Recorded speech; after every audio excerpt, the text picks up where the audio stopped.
Ask Chuck. All right, little Ask Chuck.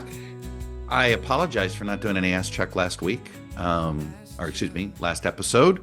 I was, as many of you know, I've been traveling a lot, so I was a bit behind on the question front, but I want to ask a bunch. And I promise you next week I'm going to have a heavy dose of questions so that I can get to as many of them as you've been sending in over the last few weeks. And we have a ton of terrific questions. So this one comes from Amy from, I'm going to see if I get this right. Amy is writing from Shepachet, Rhode Island.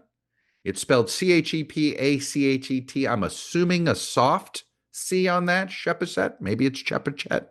Somebody will tell me. And Amy writes, Dear Chuck, if and when the Epstein files are released, can we really trust they're complete and untouched? Probably not. They've been floating around for years, and we've been told many eyes have reviewed them recently. Appreciate the podcast and trust you and always learn something new. Look, I think, unfortunately, the way this situation's been handled, I think there's going to be a lot of questions about what we see. And in fact, we are, in some ways, the Epstein files have entered the Oswald files territory, right, with JFK. The government's withheld those files for so long that what they do release, you assume you can't trust what you've seen. So this is a case where an untrustworthy institution is releasing files that you've been skeptical of anyway. So I understand the skepticism on this. Look, I suspect that we're not going to see these files for a while. I suspect that you're going to see an amendment in the, let's see what the Senate does. Do they add any caveats to it, or do they vote on it untouched? There's been a little bit of back and forth on that.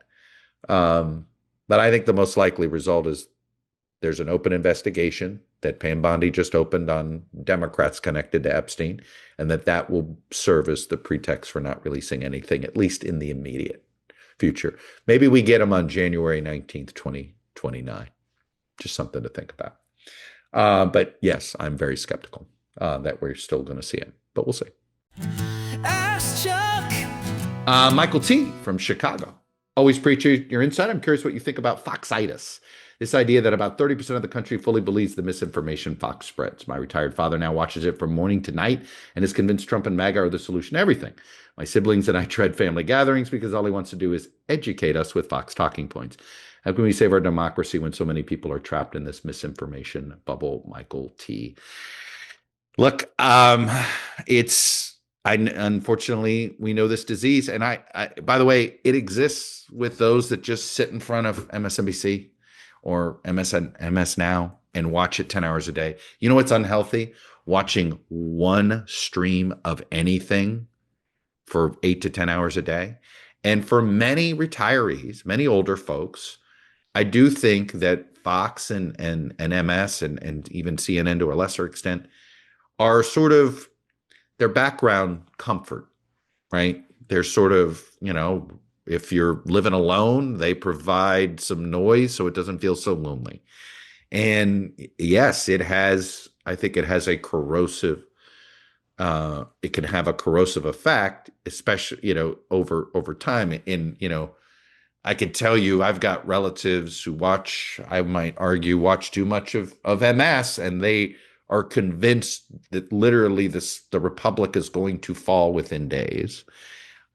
Just like there are folks that I discover who watch so much Fox that are convinced that there is some sort of communist conspiracy that has taken over the Democratic Party. Can I make you feel better that the average age of a viewer of any cable news is now 70 plus? That this is an aging demographic that is listening to this?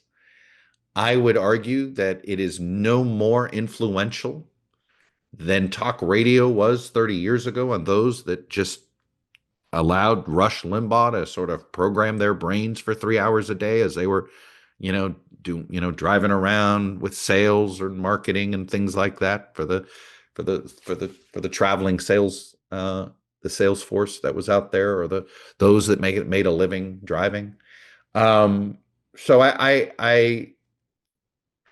I think you might have asked that a generation before would have talked about talk radio and, hey, I've got a father who listens to too much talk radio and he seems to believe everything that comes out of Rush Limbaugh, right? So it is. I think the real danger is the lack of, the way the algorithms work. That the algorithms don't allow us to diversify our news streams. Don't allow it. It is really difficult to diversify your news stream. I have an unusual feed, right? But I have intentionally created a feed that is as as as sort of whiplashy as you can get, because I'm trying to keep track of the crazy MAGA right. I'm trying to keep track of the Democratic Socialist left, including the crazy version of the Democratic Socialist left, as well as all. I think there are mainstream MAGA, and I think there's crazy MAGA. I think there's mainstream Democratic Socialism. I think there's crazy Democratic Socialism.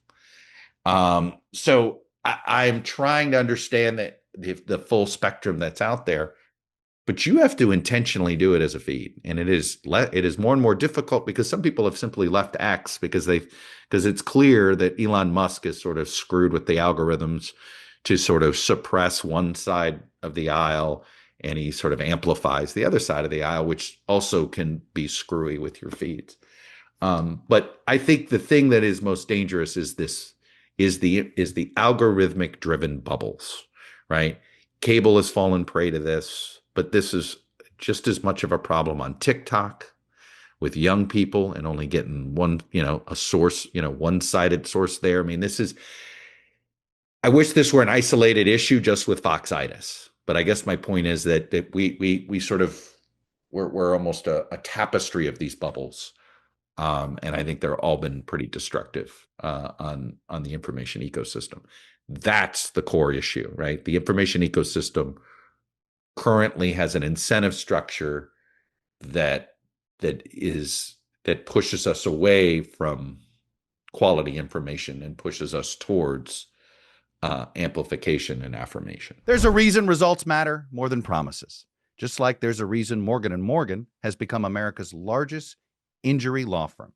For the last 35 years, they've recovered $25 billion for more than 500,000 clients. It includes cases where insurance companies offered next to nothing, short of shortchanging, seeing if they could get away with it. And Morgan & Morgan fought back, and they won millions. In Pennsylvania, one client was awarded $26 million. It was a staggering 40 times the amount that the insurance company originally offered.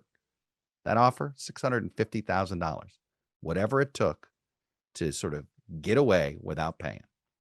So with more than 1,000 lawyers across the country, Morgan & Morgan knows how to deliver for everyday people. So if you're injured, you're looking for a lawyer, check out forthepeople.com/Toddcast or dial pound law, pound 529 on your cell phone. And remember, all law firms are not the same. So give Morgan & Morgan a look. Their fee is free unless they win.